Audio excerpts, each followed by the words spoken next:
Greetings, Commanders, and welcome back to Elite Dangerous. I occasionally get requests to give you guys builds for the ships that I have in the game, and for the most part, up to this point, I've been doing Coriolis builds and posting them in my descriptions. But the problem with that is that I don't really pay attention to my descriptions. I just kind of copy and paste them from one video to the other, and a lot of times I'll switch out my ship and forget to change the build link, and people get kind of annoyed by that. So rather than doing that, I'm just going to make these videos when I have a ship. And that way you can see specifically firsthand what I have and why I chose to do whatever it was that I chose to do. So we're going to go through all of the components for this ship, as well as the suit that I use when I'm out doing exploration related activities. And you can kind of see the logic and thought process behind all of that. So for an exploration build, you don't need weapons. You're not going to be going to places where you have to worry about fighting off anybody, fighting pirates, fighting Thargoids, fighting anything. I've been out in space for months and months at a time and never had to worry about anything. Now, that said, there is one hard point that you might consider taking along, but then you're also going to have to take along some collector limpets if you decide to do it, and that will drastically, I don't want to say drastically, but it will significantly reduce your jump range. However, these remote release flat cannon launchers have the ability to fire down at the ground, and when they explode, if they explode on resources such as raw materials and things like that, whether it's the brain trees or wherever that you're getting your really high grade raw mats or whatever, it will actually detach them from whatever they're attached to, and then you can send your collector limpets in to pick them up using a trick. You have to be far enough away that things aren't being drawn properly. There's a trick to it. You can go look that up, but just want to make sure you know that this is an option. You can go look up look up videos of people doing this, but just be aware that you might want to take one of these along. I don't know that you'll necessarily need it. If you leave with enough mats that you don't have to worry about it, then you'll get a few more light years, but just be aware that that is an option. But other than that, yeah, you're not carrying along any weapons. Now for this build, I have a couple of extra shield boosters. I sacrificed a very tiny amount of light year jump range for that, just because, if you're going to be out in the black for a long period of time, you want to make sure that you're not going to die. You want to make sure that your shields are as strong as they reasonably can be without sacrificing too much range, and throwing on a couple of shield boosters, I don't want to say significantly, but it makes a decent increase in your maximum shields at a very minimal cost to your range. So I figure popping a couple of those in there is really nice. Now, I have these point defense turrets in here, and they're both located on the top of my ship. If you watch my Cobra build, you're going to be like, why do you have both of these on the top of your ship? You said you need to have one on the top and one on the bottom for 360 defense. Well, for an exploration ship, you don't really need point defense turrets. The reason I have these on here is that I also use this ship when I'm going to go do some Guardian site farming. The reason why you want to have these is that if you have point defense and you land your ship close enough and you have them on the top, then when the sentinels go to fire off their missiles at you, your point defense from your ship will actually shoot those down and protect your SRV while you're driving around trying to grab all the mats and killing the sentinels. So, if you have no plans of doing any kind of Guardian related stuff, you can either leave these empty or add a couple more shield booster modules. That's really up to you. But I have these on here so that if I happen across a Guardian site while I'm out in the black, you never know.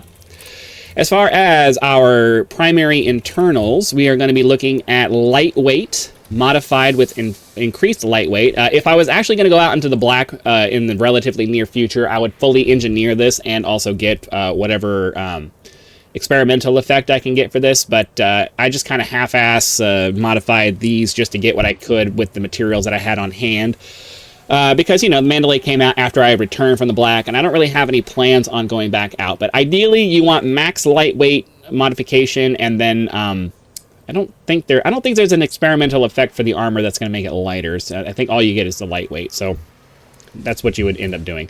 Power plant, we have overcharged with thermal spread. Thermal spread is almost always the one I go with because it just helps reduce the chance that you're going to overheat, especially if you're going to be fuel scooping.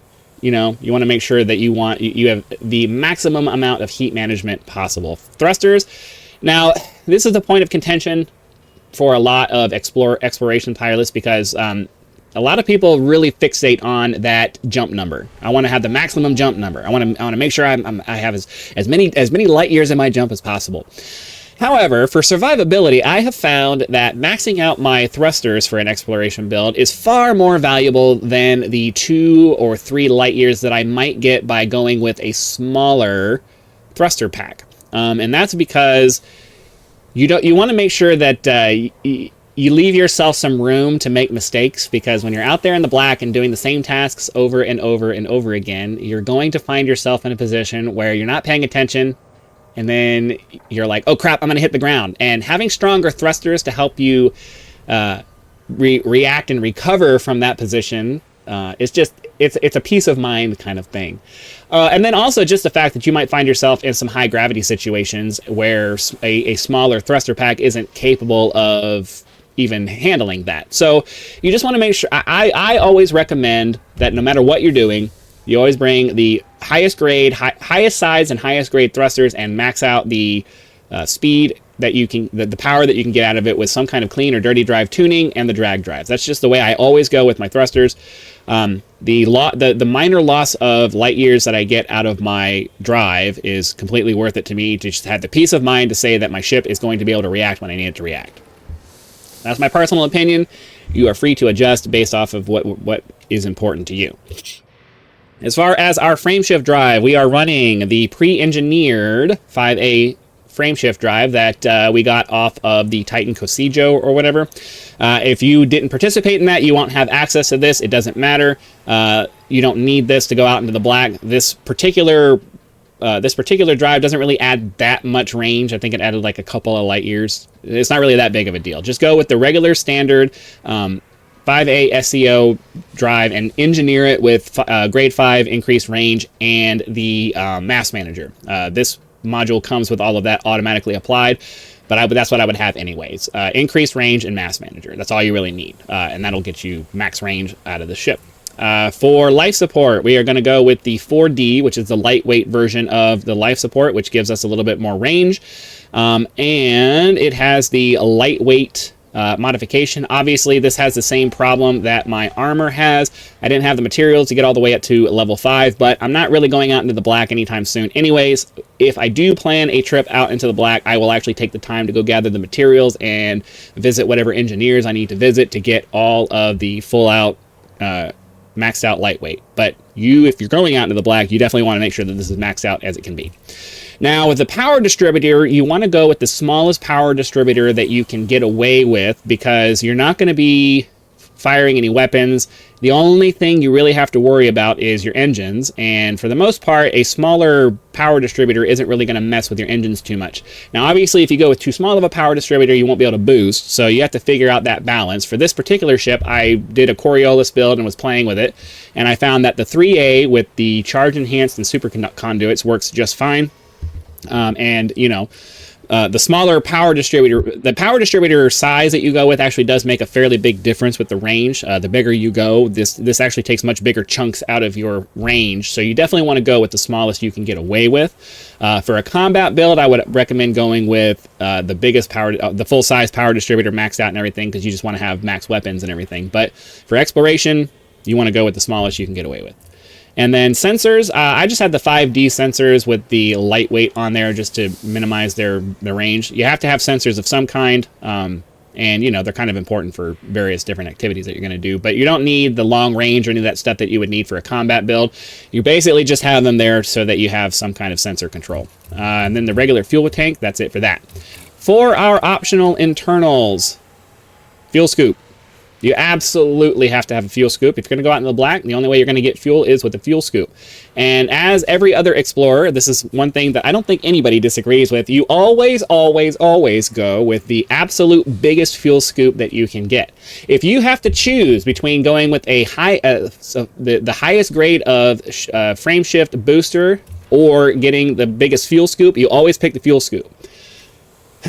I know it seems like it's not that big of a difference, but when you're doing the same task thousands of times over the course of however many weeks and months that you're going to be doing it, the amount of time that you spend fuel scooping becomes a very big increase on the time it takes you to get things done. So you want to go with the thing that's going to allow you to get through with the fuel scooping process as quickly as you possibly can, so that you can get started with charging so that you can get on with whatever task that it is that you're doing. So you want to go with the biggest fuel scoop that you can get. I went with 6A on this one. This is an extremely expensive module, but is absolutely worth it for the time that it saves you. Fortunately for this ship, we're able to go with the highest size of the frameshift booster, so that's what we have here. I went ahead, anytime I'm going to go out into deep space, I like to have a spare SRV for the just-in-case factor. I don't really use my SRVs in exploration. I prefer to fly around and then land when I find something interesting, and then I go on foot to go do stuff. But that said, if you're out in the black and you get yourself into a point where you need to start mining materials because you need something, having the SRV is absolutely critical, unless you're going to do the flat cannon slash limpet collector limpet thing, where you basically blast things from the air and have your limpets pick them up. And that might be the thing that you do. You might swap out this with the limpet controller, maybe a multi-limpet controller, so that you have the ability to swap them out. And then you could do collector limpets when you need collector limpets. You could do repair limpets when you need repair limpets. That might be something worth looking into. I don't know. That just popped in my head.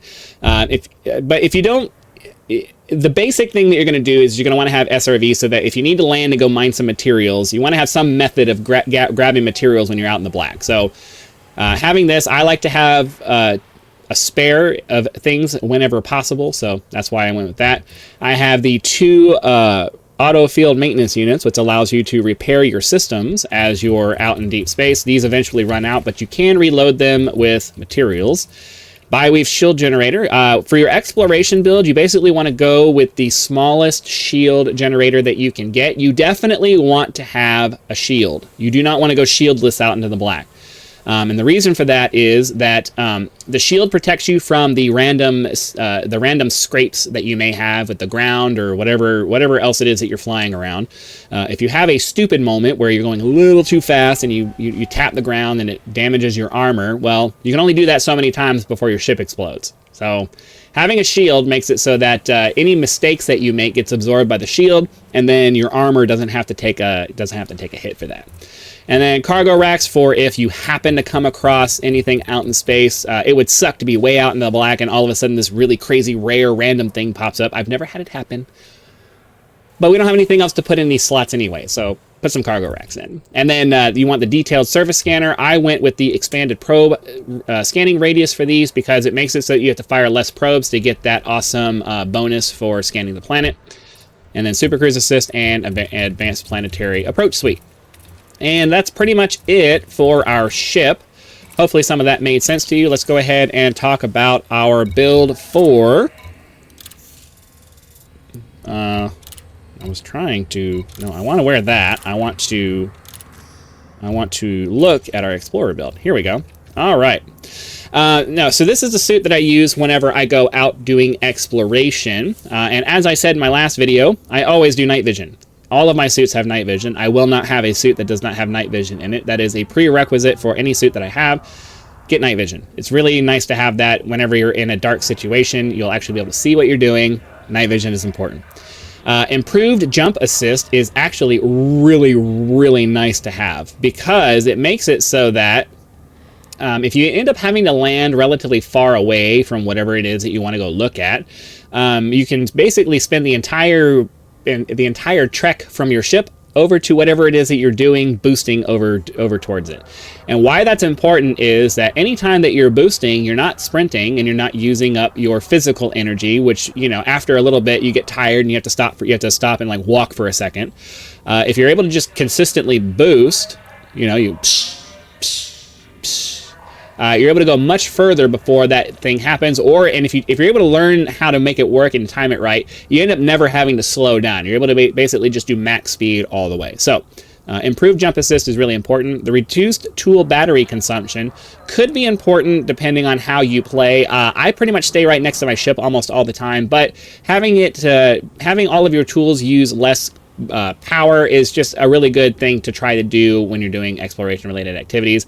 You also get the improved battery capacity, so you never have to worry about your tools causing you to run out of power. And then the weapons that I have here are pretty much superfluous. You're never going to find yourself in a situation where you need to use these. These are the same weapons that I use in my bounty hunter build. I have noise suppressing, audio masking, scope, and reload speed for my rifle, and the same thing, noise suppressor, audio masking, hip fire, and magazine size for these.